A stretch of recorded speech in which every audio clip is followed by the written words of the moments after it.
Assalamualaikum warahmatullahi wabarakatuh. Halo teman-teman semua, kembali lagi sama saya Baik Anugrah Rahman, mahasiswa Administrasi Perpajakan Pendidikan Program Vokasi Angkatan 2018 Universitas Indonesia. Jika kemarin kita sudah mengerjakan tentang penginstalan ISPT PPh Badan tahun 2010 dan pengisian profil wajib pajak, di part 2 kali ini saya akan memaparkan bagaimana cara mengisi elemen laporan keuangan, mengisi cabang perusahaan, dan mengisi lampiran 1771 lampiran 6, 1771 lampiran 5, 1771 lampiran 2. Nah, seperti biasa, seperti kemarin, kita buka dulu aplikasi SPT PPh Badannya.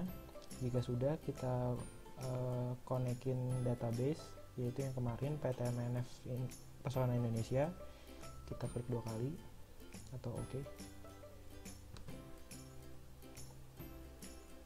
Nah, di sini langsung muncul login. Kita masukkan username administrator. Untuk passwordnya 123. Kita oke.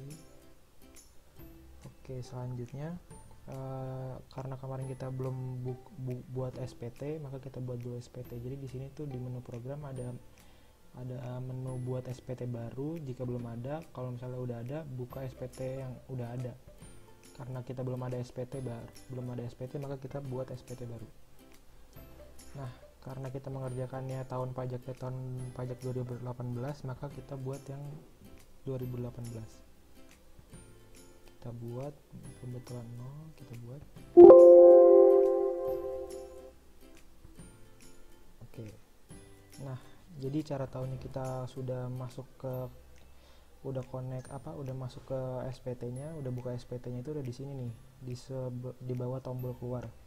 Di sini tulisannya Anda sedang membuka SPT PPh Wajib Pajak Badan tahun 2018 pembetulan 0. Nah, di sini berarti udah kebuka. Nah, oke, jadi selanjutnya kita akan mengisi halaman laporan keuangan. Nah, untuk mengisi halaman laporan keuangan itu ada di menu SPT PPh. Nah, di sini kita langsung ke transkrip kutipan elemen laporan keuangan. Kita buka. Nah, di sini langsung muncul neraca aktiva, neraca kewajiban, laba rugi, dan hubungan istimewa. Jadi langsung aja kita isi, kita lihat dulu di soalnya.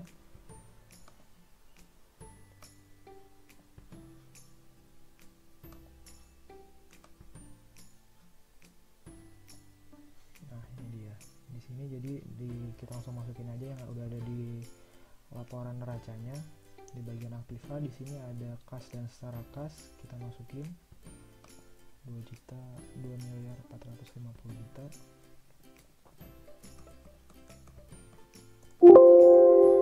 Untuk selanjutnya piutang usaha, di sini kita masukin piutang usaha pihak ketiga 2.310.000.000. Selanjutnya ke persediaan, ini persediaan 38 miliar 380. Terus lanjut ke uang muka pajak. Uang muka pajak kita masukin 1266.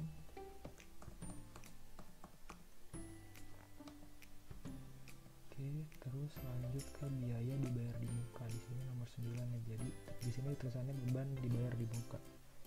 Kita masukin sebesar 234 juta. Oke.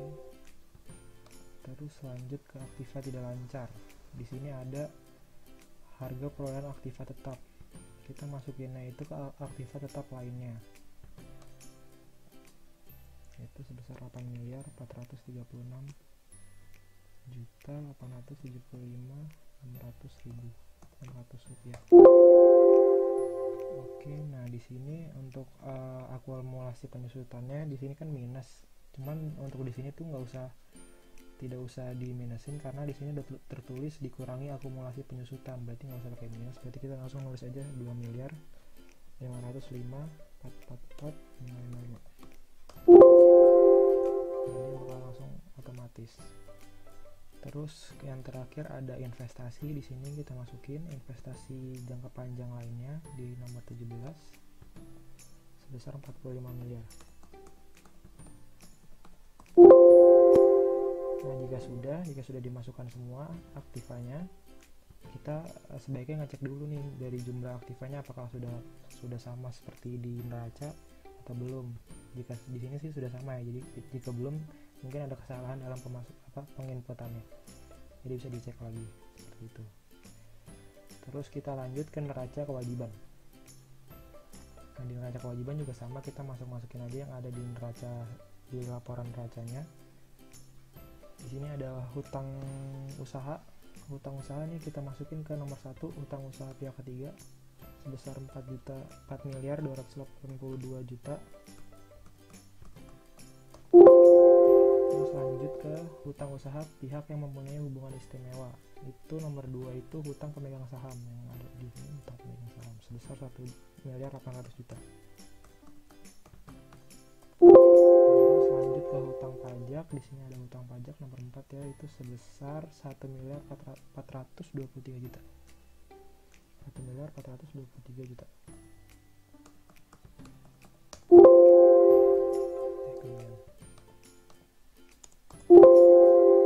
Terus lanjut hutang yang masih harus dibayar. Di sini nomor 6 ya, biaya yang masih harus dibayar sebesar 142.300.000 rupiah. Terus lanjut ke hutang lain-lainnya. Di sini kita masukinnya ke kewajiban lancar lainnya, yaitu sebesar 117.700.000 rupiah.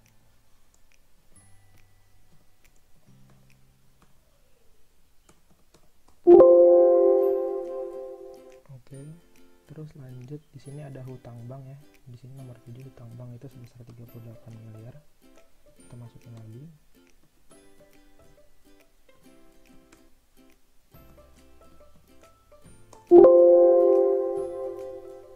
Oke, terus ada modal saham juga. Modal saham di nomor 16 di sini ada modal saham sebesar 40 miliar.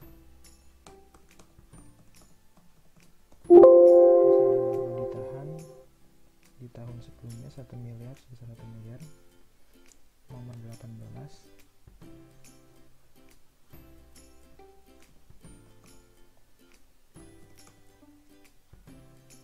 Oke, terus lanjut ada saldo laba rugi atau laba ditahan. Di sini kita masukinnya nomor 19, yaitu sebesar 8 miliar 66 juta.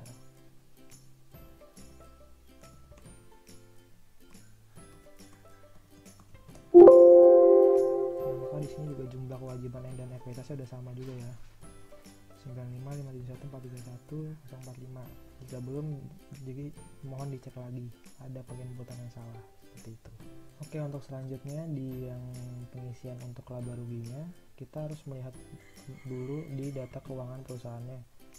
Nah, untuk mengisi bagian laba ruginya ini, nah di sini ada penjualan bersih. Di sini tertulis penjualan bersihnya sebesar 46 miliar 617 juta. Kita masukin 46 miliar 617 juta 99. Terus untuk pembeliannya di sini tertulis 54 miliar. Kita masukin lagi.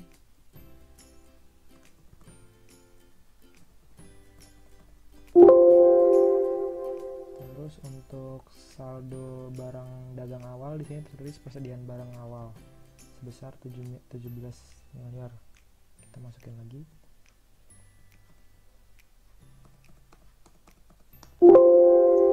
Terus untuk saldo barang dagang akhirnya di sini juga ada terus persediaan akhir sebesar 38 miliar.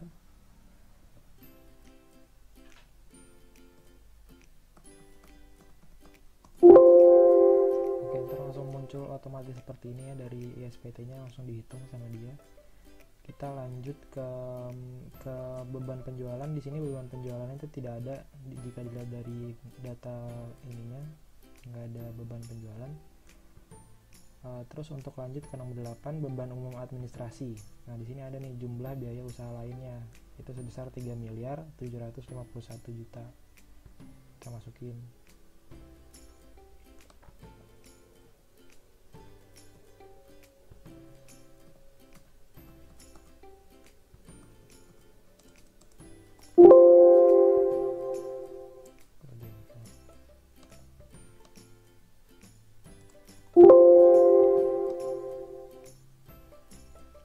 Terus lanjut ke penghasilan beban lainnya. Di sini ada ya.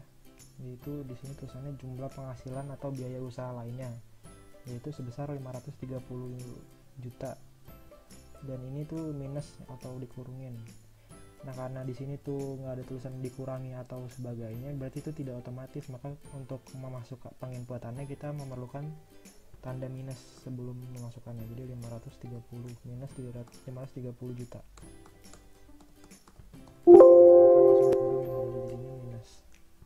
Untuk laba bersihnya maka langsung sesuai yang ada di data laporan keuangannya, sama jadinya. Jika belum sama, mohon dicek kembali. Sebelum kita lanjut, jadi sebelumnya jangan lupa untuk selalu mensimpan data-data yang sudah kita input. Nah, seperti ini, kita klik simpan. Apakah data sini kita klik yes. Sama juga dengan semua neraca yang tadi, neraca kewajiban kita simpan juga.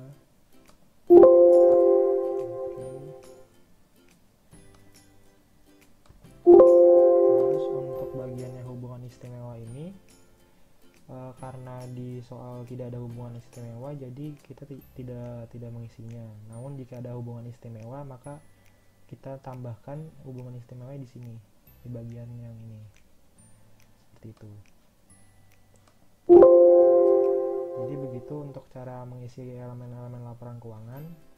Nah, yang untuk selanjutnya itu adalah pengisian daftar cabang perusahaan. Nah, namun di soal ini tidak ada daftar cabang perusahaannya, jadi kita tidak perlu mengisi. Namun hanya untuk kita tahu bagaimana cara mengisinya, itu ada di menu SPT PPH. Jadi kita klik menu SPT PPH yang ada di sini, lalu kita buka ke lampiran khusus, lalu ke daftar cabang utama perusahaan. Nah, ini kalau misalnya ada di soal atau di itunya ada cabang perusahaan, kita klik yang ini, lalu klik baru untuk menambahkan cabang dari perusahaan tersebut, seperti itu.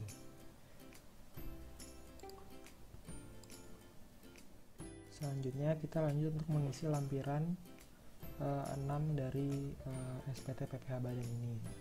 Nah, di lampiran 6 itu ada kita klik menu SPT PPH, terus ke menu lampiran. Nah, ini yang paling bawah yaitu formulir 1771 lampiran 6, yaitu daftar penyertaan modal pada perusahaan afiliasi dan pinjaman dari atau kepada pemegang saham atau perusahaan afiliasi. Kita klik. Nah, jadi di sini yang bagian A-nya itu daftar penyertaan modal, yang bagian B-nya itu daftar pinjaman dari atau kepada pemegang saham. Nah, di sini di soal itu ada satu dari penyertaan modal pada perusahaan afiliasi, yaitu penyertaan modal ke XBX Intel Corp di Thailand, Bangkok Thailand, sebesar 30% senilai 45 miliar gitu. Jadi kita masukin ya. Jadi di sini kita klik baru. Sebentar, kita klik baru. Di sini domisili perusahaan afiliasinya itu luar negeri ya, tadi Thailand. Kita masukin nama perusahaannya. Di sini nama perusahaannya XBC International Corp.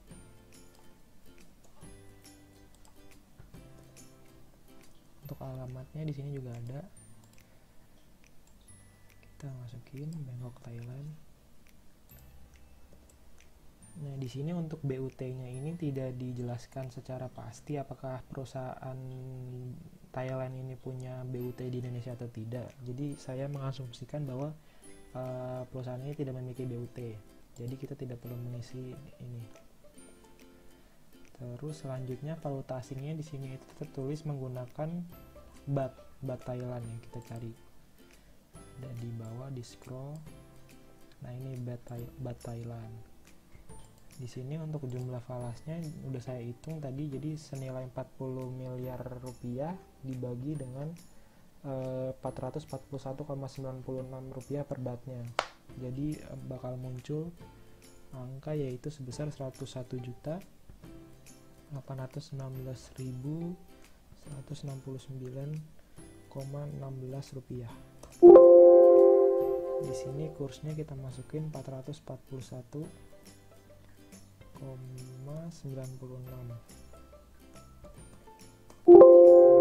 bakal langsung muncul. Jadi di sini jumlah rupiahnya seperti itu.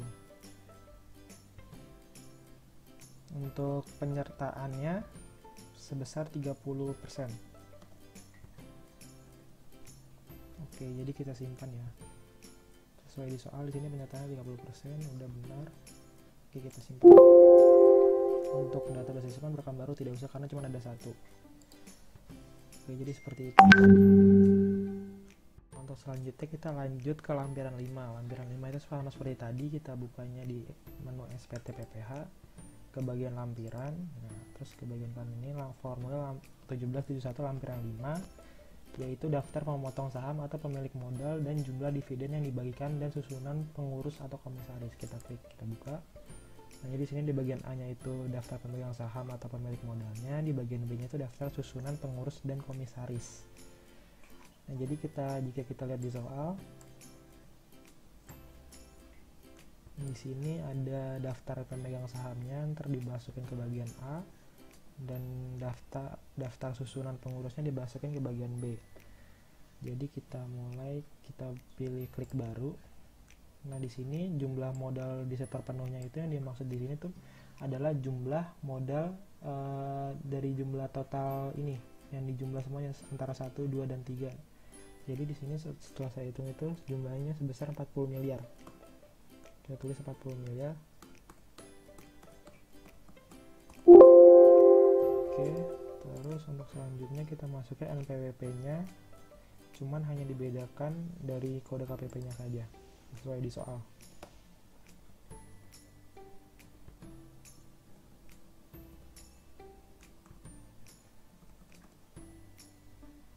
Nama pemegang sahamnya kita masukin. Sini PT Wijaya Manggal Putra.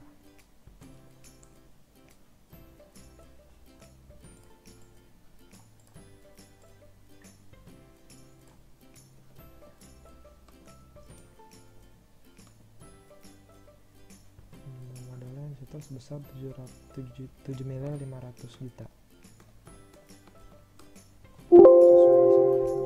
PT ini tuh sejumlah 7.500.000.000. Kita rekam baru ya. Terus selanjutnya kita rekam yang kedua itu PT OBS. Kita masukkan NPWP nya.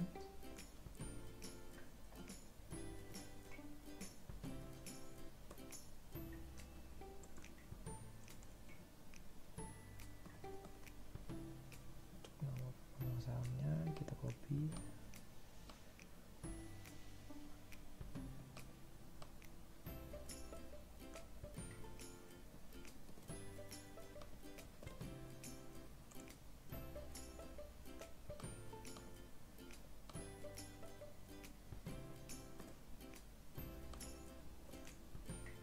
Jumlahnya sebesar 15 miliar.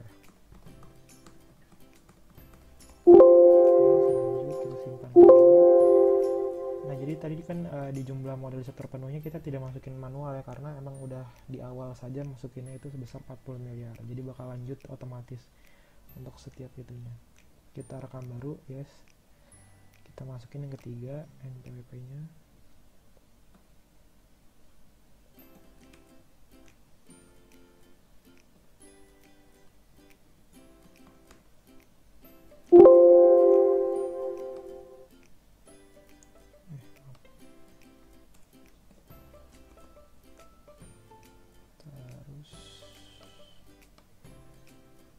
PT Priyutama.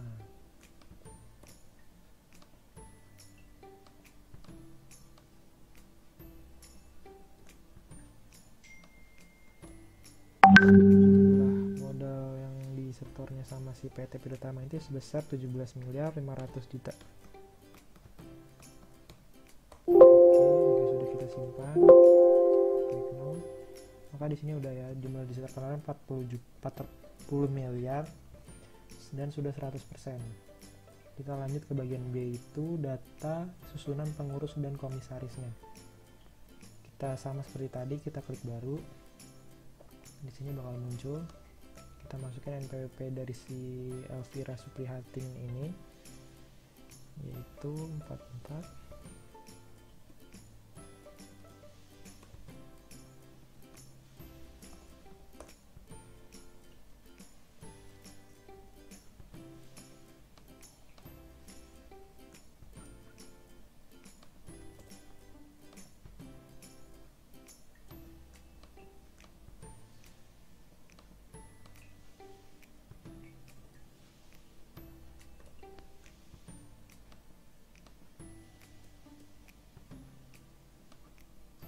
Jabatannya itu sebagai komisaris. Nah, di sini juga kalau misalnya tidak ada jabatannya yang di pilihan sini, kita bisa buat baru di titik 3 ini, kotak titik 3 ini, kita klik baru, kita tulis nama jabatannya apa, seperti itu. Kebetulan di sini udah ada dia komisaris, jadi kita ini lanjut.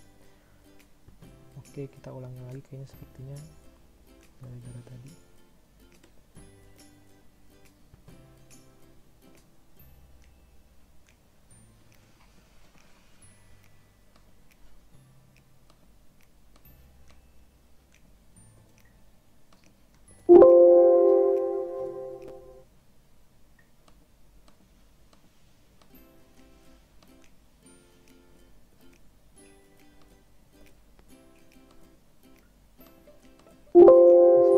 Kita rekam baru yang kedua.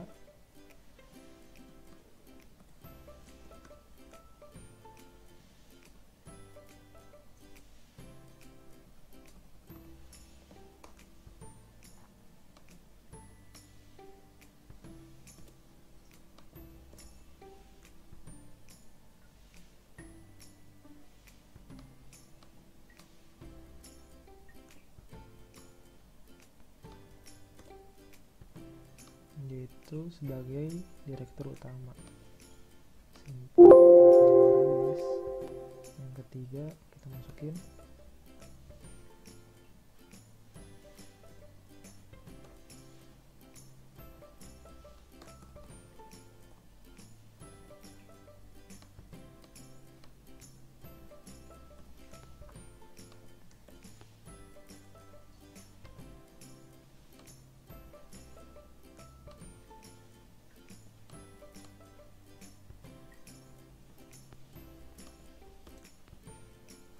Jabatannya sebagai direktur. Oke, simpel, selesai. Jadi sudah masuk semuanya di sini. Dari bagian A nya daftar pemegang saham udah ada 3, di sini ada 3. Daftar susunan pengurus dan komisarisnya juga ada 3, di sini juga ada 3. Oke. Jadi untuk langkah selanjutnya, langkah terakhir di part ini, kita mengisi lampiran 2. Lampiran 2 sama seperti lampiran-lampiran sebelumnya ada di menu SPT PPH. Nah, menu SPT PPH kita lanjut ke lampiran, terus ke formulir 17712, yaitu perincian harga pokok penjualan, biaya usaha lainnya, dan biaya dari luar usaha. Kita buka, di sini bakal ada 6 kolom, dan antara kolom 3 sampai 5 bakal kita isi. Di kolom 3 ini berisi harga pokok penjualan, di kolom 4 berisi tentang biaya usaha lainnya, di kolom 5 berisi tentang biaya dari luar usaha. Seperti itu. Jadi kita buka dulu soalnya.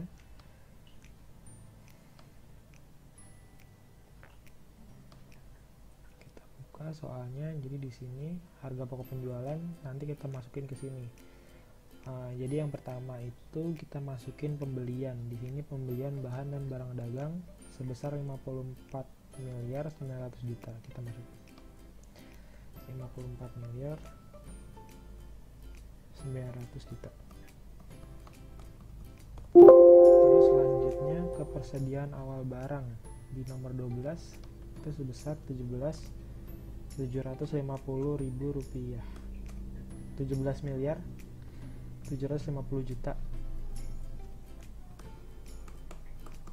Untuk persediaan akhirnya di situ di soal tertulis sebesar 38 miliar 380 juta. Selanjutnya kita lanjutkan untuk mengisi biaya usaha lainnya. Di sini tertulis ada biaya gaji dan tunjangan yaitu sebesar 1 miliar 605 juta.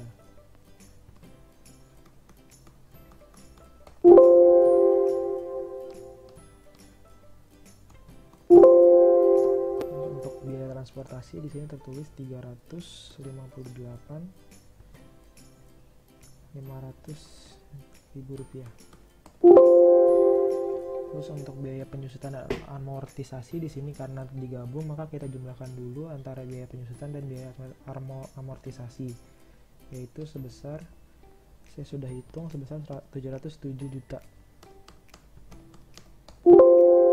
Untuk biaya sewa di situ tertulis sebesar 244.500. Selanjutnya ada, karena di sini tidak ada biaya bunga pinjaman maka kita kosongkan.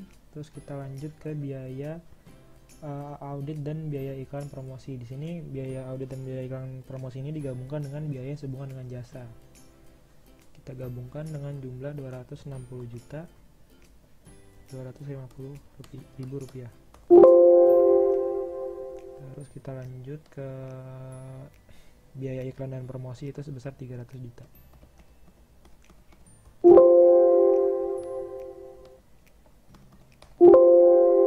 Untuk biaya lainnya itu kita menggabungkan dari biaya pajak retribusi, biaya listrik, air dan telepon, biaya administrasi bank dengan biaya lainnya, yaitu jadi sejumlah sebesar 276 juta. Maka sudah sama jumlahnya ya antara ini dengan ini. Sama yang tadi juga sama 34.270. Oke, udah sama. Maka kita lanjut ke biaya dari luar usaha. Kita scroll ke bawah. Di sini biaya dari luar usaha hanya ada satu, yaitu biaya bunga pinjaman. Biaya bunga pinjaman sebesar 2.550.000. Kita masukin biaya bunga pinjaman.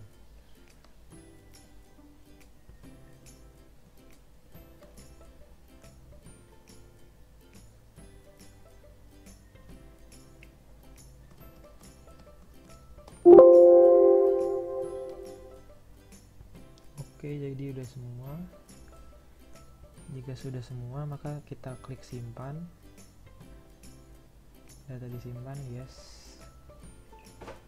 Nah, jika muncul konfirmasi seperti ini, kita klik saja yes. Ini sebenarnya untuk akan saya jelaskan di part selanjutnya, di part 3. Jadi ya, kita klik yes dulu. Data berhasil disimpan. Jadi seperti itu saja untuk part 3 ini. Part 3 yang menjelaskan tentang cara pengisian elemen laporan keuangan, pengisian cabang perusahaan, pengisian kelampiran 1771 lampiran 6, 1771 lampiran 5, dan 1771 lampiran 2. Jadi seperti itu. Terima kasih teman-teman telah menonton. See you in the next video.